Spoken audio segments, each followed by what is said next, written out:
Welcome to Study Loop. Hello. So the question is, two positively charged particles are first brought close together. So as we know that the potential energy is equal to q square over 4 pi epsilon naught into r. If q is the charge on the particle and r is the distance between them.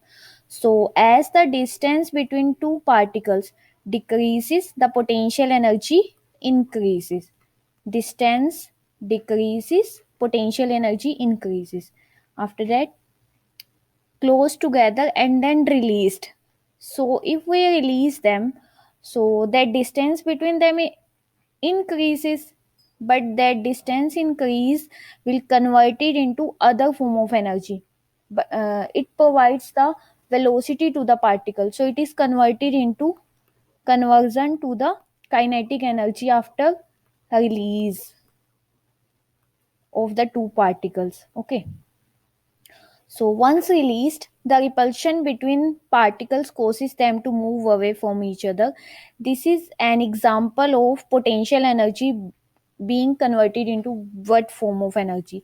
Since as we release them, so they will move away from each other, so they will move away from each other with the higher velocities.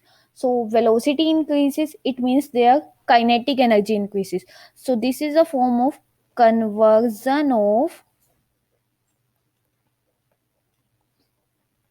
potential energy that is stored in both of the charges when we brought them close to each other. Conversion of potential energy into kinetic energy when we release them. So this is the required answer for your first part. And second part is, one second, second part is, does the potential energy of the two particle prior to release increase or decrease as the distance between them is increased? So we know that that potential energy prior to release is highest, but as we release them, potential energy decreases. So but if the distance between the two particle increases, one you should always remember one thing, that when total energy is equal to kinetic energy plus potential energy. Okay, and other thing is that potential energy is inversely proportional to r. So if the distance between the particle increases, it means r is increases. If the distance between the particle increases, potential energy always decreases in conservative kind of system.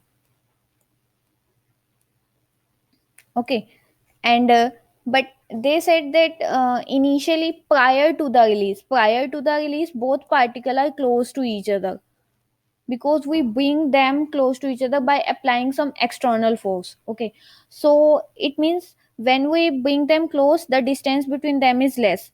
So since the distance between them is less, or very less, so potential energy prior to the release is higher. But if the distance is more, or we can say if the distance is increases, potential energy increases. But if the distance is decreases, potential energy always increases. So this is the required answer of your question. Hope this clears your doubt and